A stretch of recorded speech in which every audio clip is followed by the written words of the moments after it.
All right, guys, what's happening? Just wanted to do a late night update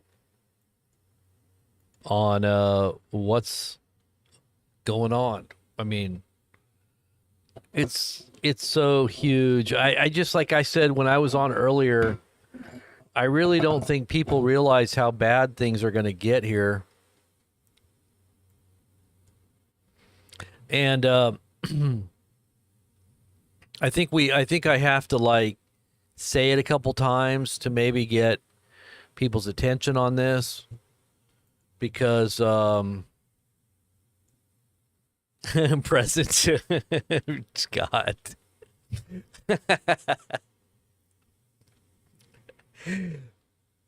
um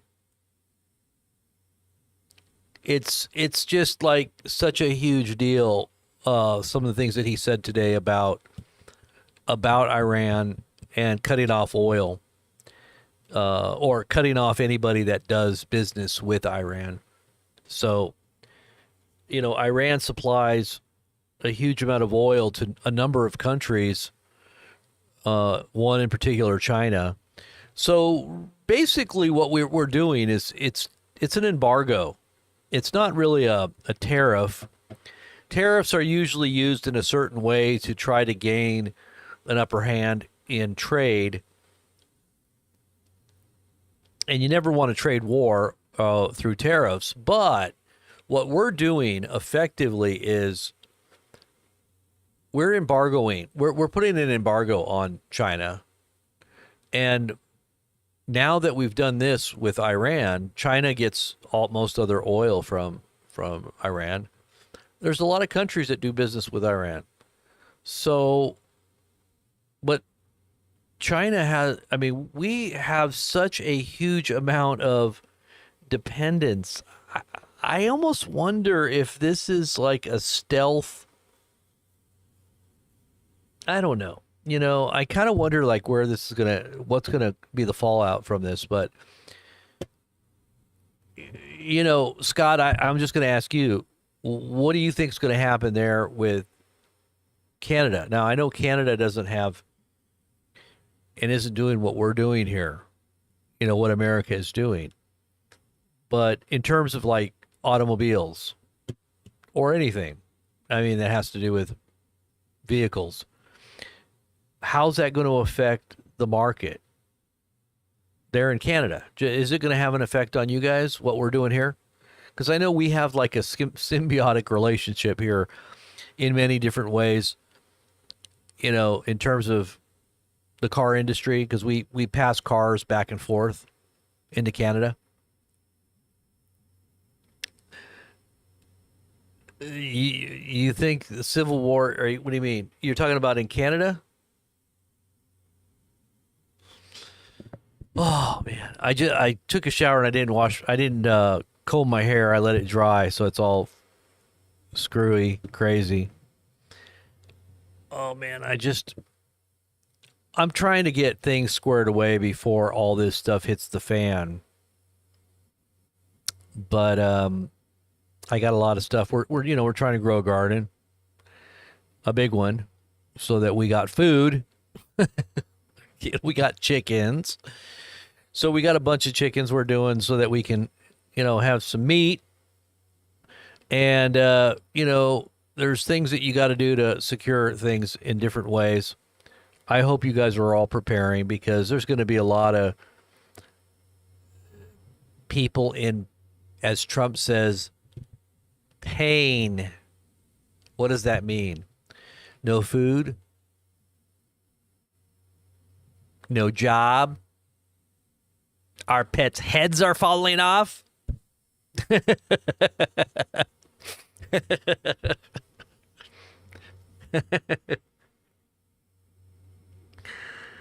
It's not good. I'll just tell you that right now.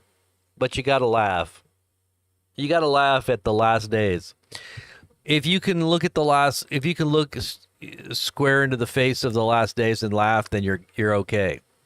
Because that means you got peace in your heart.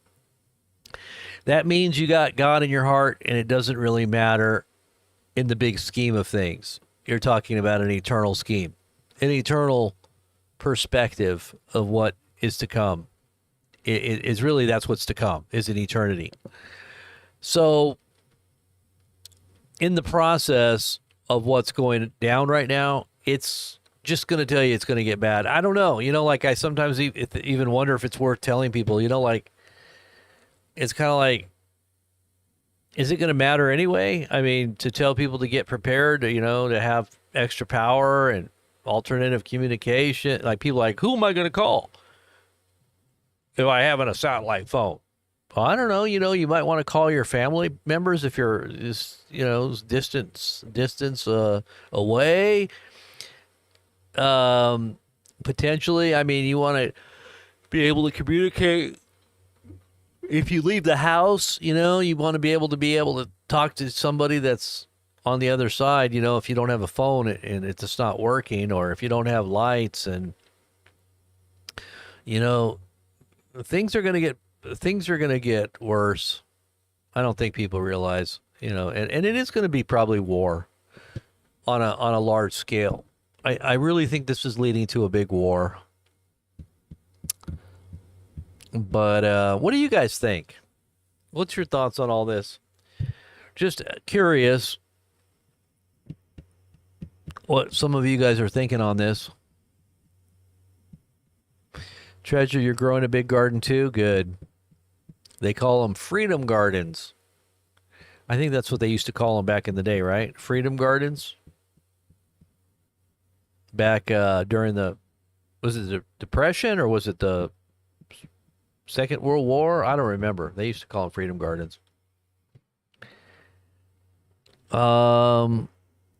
Let me see if that's what they called them during. I'm trying to remember if it was the Second World War or if it was the Depression.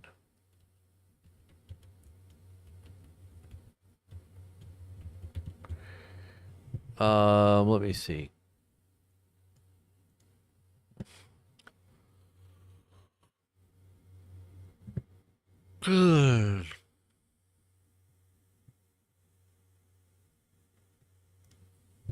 It was World War II. Well, World War One. They say it shows World War One too. It shows both World War One and World War Two. Or they call them Victory Gardens. I'm sorry, they were called Victory Gardens, not Freedom. I was thinking Freedom Gardens.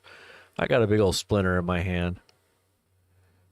Victory Gardens, also known as war gardens or food gardens for defense, were a significant part of the home front effort.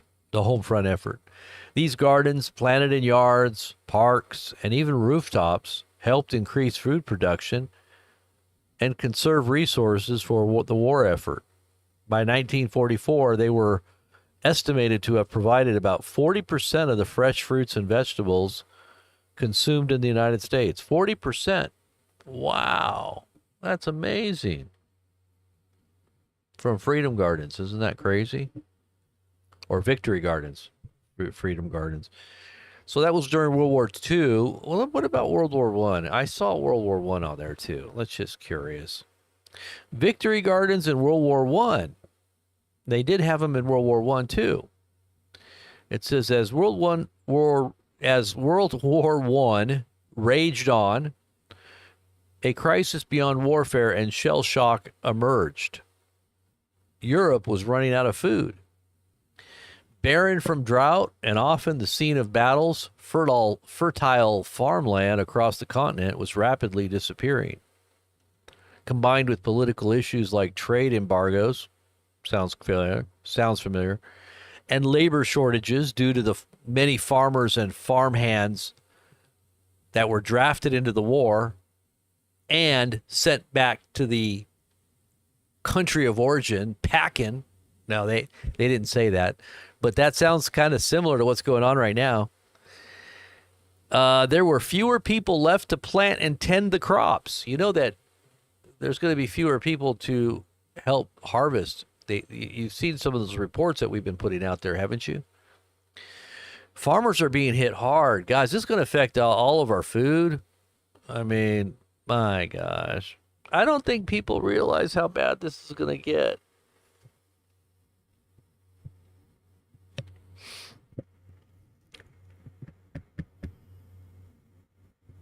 No European country had the ability to grow a sustainable food supply for the foreseeable future. Where could an area as large as vastly populated as where could an area as large and vastly populated as Europe get enough food to keep everyone alive during and after the war? This was World War One. The answer was lying across the Atlantic Ocean in the backyards of empty fields of North America.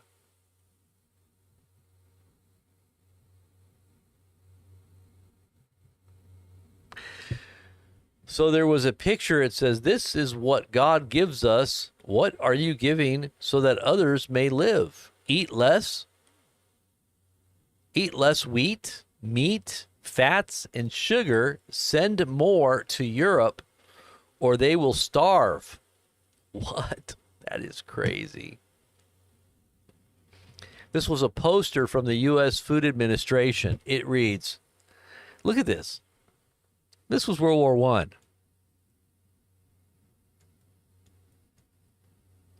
Just a little history for the youngins out there that don't know what's going on here. The youngins out there who are probably going to end up being drafted on top of it all. Eat less so more people don't starve. When I was a kid, they used to say, eat everything on your plate because there's people starving in China. You know how bad China was back then? It was the third world country practically. But you know what they say now in China? Eat all your food because there's people in America that are starving.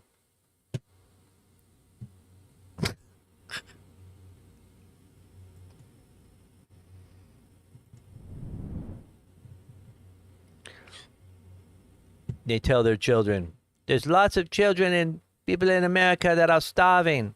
Eat your vegetables, young people. You know how smart people are in China? I'm telling you, they save, and I just say worldly wise type things, but they save probably 70% of their paycheck, whereas Americans don't even save less. They don't even save 1%. But the average American saves less than 1%. Chinese save 70%. They're the highest saving population on planet Earth. They're very, money conscious.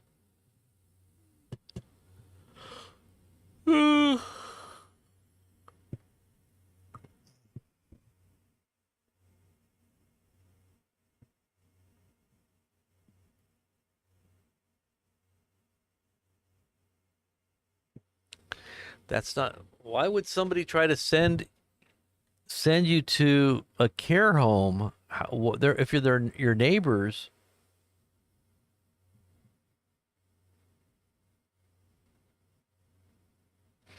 Because you have back problems, they want to try to take care of you.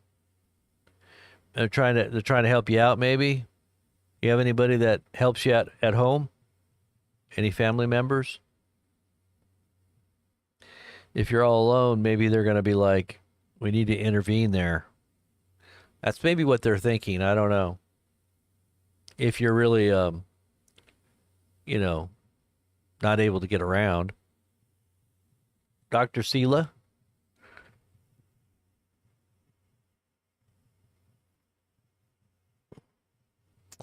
Reb W says, I think if the tariffs do not get negotiated down to lower amounts, we will have at least a deep recession and possibly a broader war to include our troops. That's what I think.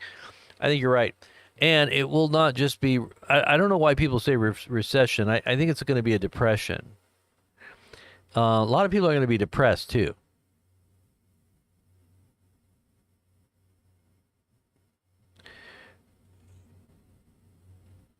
I know, Judah, that's true.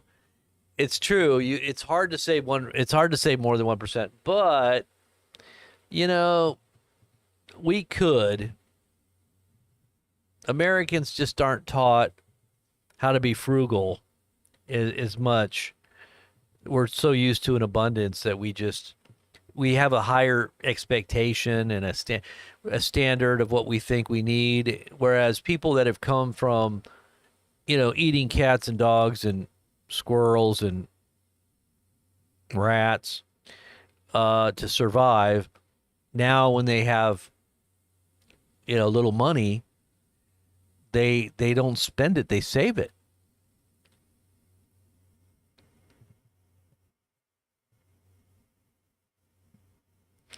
Yeah, Doge spells backward as God. It's e-God, that Elon likes to say that the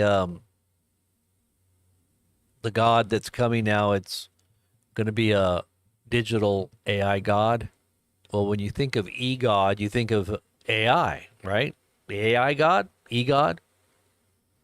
Doesn't E kind of stand for technology or electricity?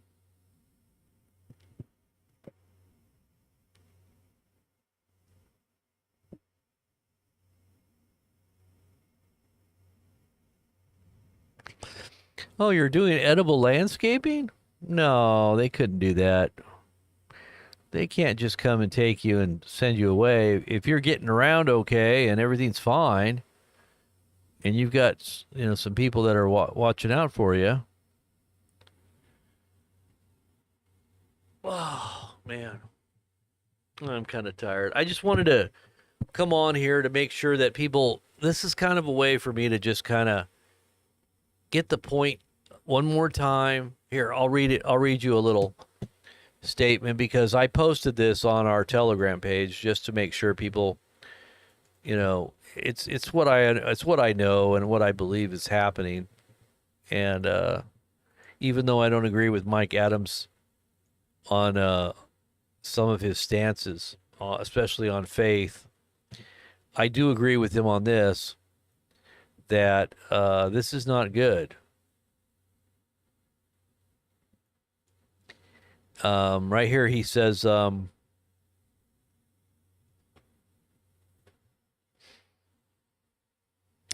very much doubt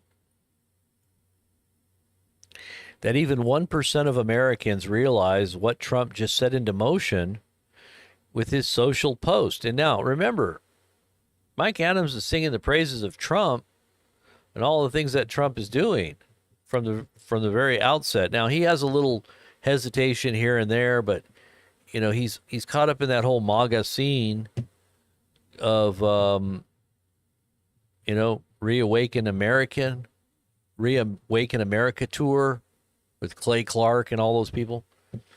And he's kind of surrounded by a lot of people that are really big supporters of what's going on. So he's kind of had that mindset, like he's kind of back and forth. I think he does have a little bit of awareness, but he's really unaware of a lot of things. Even though he is aware of some things, spiritually speaking, he's blind, especially after some of the things he talks about in relation to Jesus and the New Testament and Paul. Definitely not scholarly at all. He doesn't even know what the Bible really teaches. So I must say that I have to criticize him on that front, big time. But he says, I very much doubt that even 1% of Americans realize what Trump just set into motion with this post. He says, alert, all purchases of Iran oil. This is what Trump said today on social media. All purchases of Iranian oil or petrochemical products must stop now. Any country or person who buys any amount of oil or petrochemicals from Iran will be subject to immediately secondary sanctions. They will not be allowed to do business with the United States of America in any way, shape, or form. Well, what do they care? We don't produce really a whole lot. What kind of business are they going to be worried that we're not going to give them? I mean, China has a lot more business to give out and to export than probably we do. I mean, I don't know. how long is it going to take to ramp up our factories?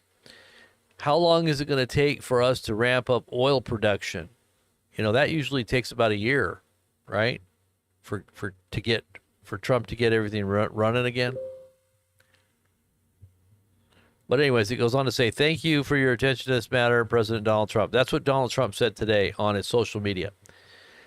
So Mike Adams states, this will spell economic doomsday for America, and I am doubtful that the United States of America can even survive this.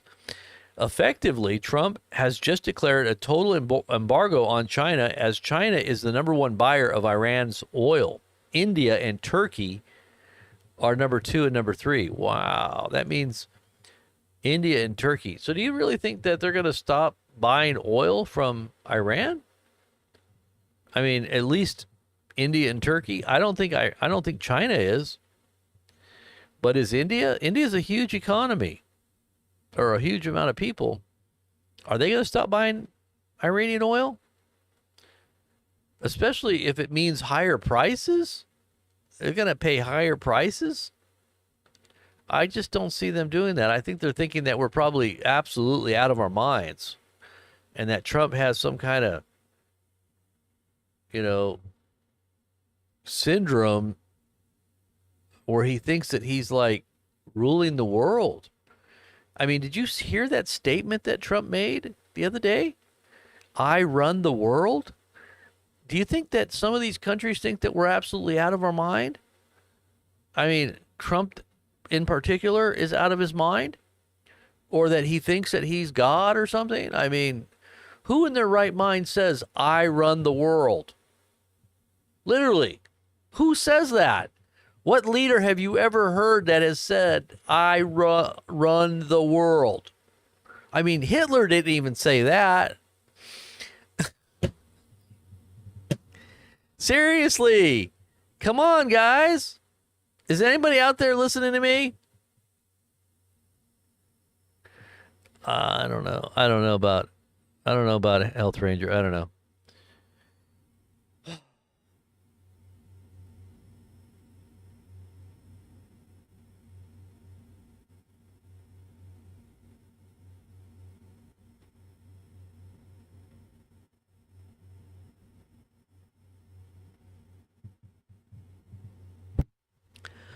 Who says that? All I'm just telling you guys is it's just crazy. We're in cray-cray land. Cray-cray land here. This means that if Trump is serious about what he just posted, America's supply chain for car parts, pharmaceuticals, electronics, consumer goods, agricultural products, tractor parts, etc., will plunge to near zero levels within mere weeks. Just about everything. We are looking at an actual financial Armageddon across America, complete with mass starvation, mass unemployment, industrial collapse, military industrial collapse, and more. And what's Trump going to say? It's Biden's fault. Biden screwed everything up so bad that I'm just trying to fix it. It's all his fault. I just don't think Trump wants, in his own ego, because they've set things to make it look so bad for him, and that he would have such a hard time recovering over a period of 4 years. He's going to try to hold everything together, but he's going to make him look really bad. He's like, well, if they're going to do that and they're going to set me up like that, I'll just nuke everything. I'll just nuke the whole dang world and let everybody burn together. Let's just burn the whole world down, because I rule the world. I rule the world. That's what he says. I rule the world. I run the world. I mean, let me get the exact quote.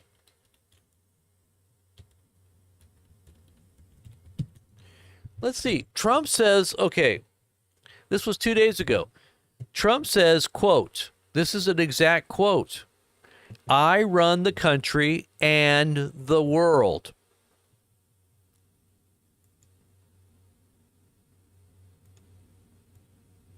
Can I just play this again? Let's just play this. I run the country and the world. This is just so that people can see who is leading us, and where this may be going here. Was also talked repeatedly about U.S. takeovers of the Panama Canal and the territory of Greenland. In fact, in a recent interview with The Atlantic, the president said he had rid himself of the, quote, crooked guys and investigations that limited his first term. And, quote, the second time I run the country and the world. Michael Shearer is one of the authors of that story. He joins us now. Michael, thank you for being here. When you heard the president say that quote that ultimately became the title of the piece, what did you take that to mean? So President Trump came to Washington in 2017 really frustrated with his own ability to get things done. He didn't understand the town. He didn't know the people to hire. And he feels that he not only spent that first term, but then the 4 years afterwards during the prosecutions, after he was effectively blacklisted by corporate America, initially by part of the Republican Party, out of power, again at a disadvantage because he had to defend himself. And I think the defining fact of these first 100 days is after his victory last fall, he no longer has any institutional or individual rivals who are really challenging him. That includes even Democrats. And much of this first term has been going after and seeking retribution against the legal community, the academic community, against specific named individuals who challenged him in the past, who were part of prosecutions against him in the past. And he has moved very rapidly to make sure that there are really no obstructions to what he can do. And that's really what he's expressing there. This is a do-over presidency for him, and he is doing it over in a way that maximizes his own power. And so to what does President Trump attribute his return to power, and how much of an influence does that have on his decision-making? Well, so he talks about his own abilities. I mean, the story of the 4 years out of power is the story of a president who really was able to quietly and steadily rebuild his networks, rebuild his influence, and then come out of the midterms in 2022 more powerful in the Republican Party than he'd ever been before, to use the prosecutions against him in a way that actually enhanced his power in the country, and then to take control of the White House. The president knows he has the world's attention, and when he says and does things, people watch and people listen. What a president says can move markets. Did you get a sense of what his overall agenda is regarding America's world standing? He wants to remake the world in his own vision of it. And we've seen that pretty remarkably over the last couple of months. I mean, both with the tariffs that he's imposed and then withdrawn and partially kept, with the forced reorganization of military power in Europe by encouraging and actually sort of demanding that European countries take more responsibility of their own defense, that his decision to work very closely with Russian President Vladimir Putin and break rather spectacularly with the Ukrainian president as he tries to negotiate an end to the conflict there. The end of what has been, almost a century of America not trying to expand its own borders. He came into office not having talked about this much on the campaign trail, saying that Canada should be the 51st state, that Greenland should be in our control, and that the Panama Canal should be under greater U.S. control. Those are all right. So, anyways, that's it. I'm done. I'm going to sleep. I'm tired. This is like giving me a headache. Not really a headache. It's just, yeah, it's not good. Not good. I hope you're all ready, guys. Just get the things you need before it hits the fan. Like I'm looking at all the stuff on my desk right now. I'm just going to show you. China. China. China. China. China. China. China. Probably China. What are you going to do? when you need something now. You know, there are even fruits and vegetables that come from China. I bet you this says comes from China. I just had some of these olives. All right, this came from California. But I mean, I literally go to buy some fruits or something that are canned. Pineapples, China. Mandarin oranges, China.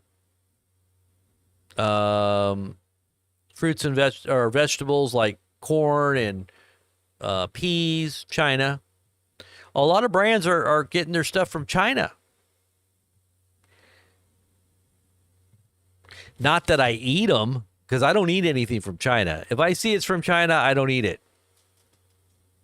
But I buy a lot of stuff that says China on it, because that's really the only thing out there that you can actually, I mean, these things right here.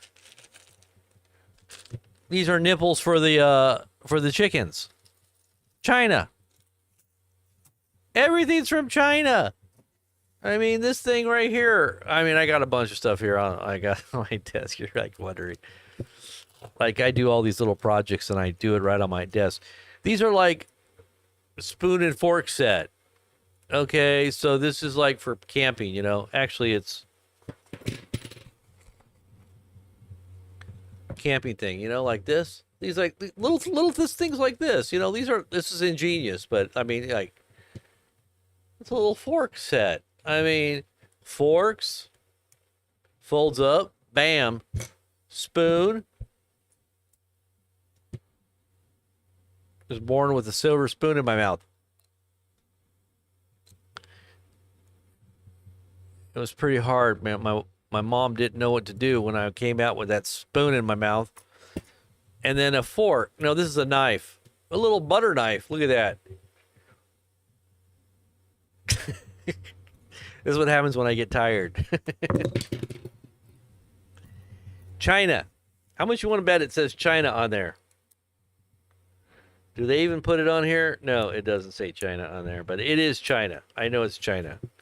Everything's China. You know why I know everything's China? Because even Trump said it's China.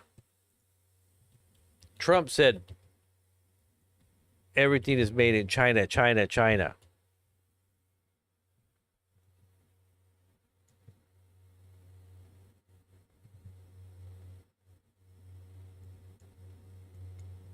Let's say China. China. China. China. China. China. China. China. China. China. China.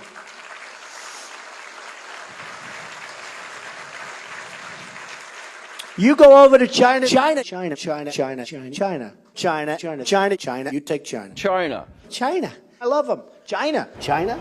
China. China. China. I have to have my China. China. China because China. China. China. China. China. China. China. China, China, China, China, China, China, China, China, China, China, China now, China, China. You know, China. I know China very well. China, China, China, China, China, China, China, China, China. Northwest Wisconsin, where I'm from. It's China to me. China. China, China, China, China, China, China, China. You want to buy from China? That's great. Buy from China. Buy toys from China. China in particular. China. China. I have people that I know in China. China. China. China. China, China, China, China, China, China, China, China. I've been saying China, China, China, China, China, China, China, China, China, China, China, China, China, China, China. Let me ask you about China. China. I go to China. China, China, China, China, China, China, China, China, China, China, China, China, China, China. People from China, they love me. China. China, China, China, China, China, China, China. In China, they say I don't like China. I love China. People think I don't like China. I love China. China. China is the new China, by the way. China, China, China. I deal with China. China, China, big league, China. So don't tell me about China. I know China. China, China, China, China, China. Whether it's China, China. So if you went to China and you wanted to get a job in China, I don't knock China.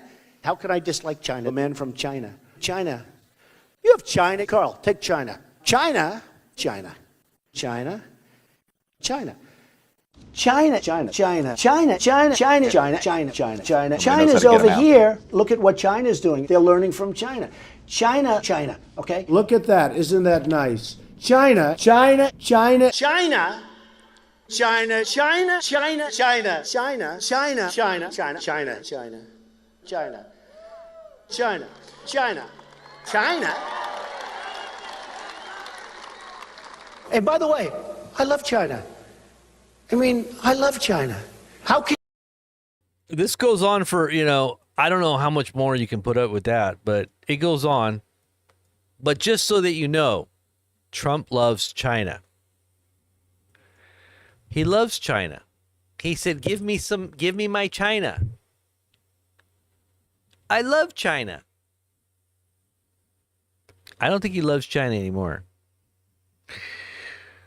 Because he knows that China is a vital part of America, and what we're so dependent on each other. This is going to blow up the global economy. I think he's been tasked to do that. Whether he's been tasked by the devil or some high level, Klaus Schwab plan of the World Economic Forum. I don't know what it is, but it's probably the former. Because the Trump is a little horn, and it speaks boastfully. Anyways, I should stop while I'm behind. All right, guys. God bless. I'll see you guys back here later. And we'll talk again tomorrow morning. I'm going to go get some sleep, and I'll be back here tomorrow morning. God bless you guys.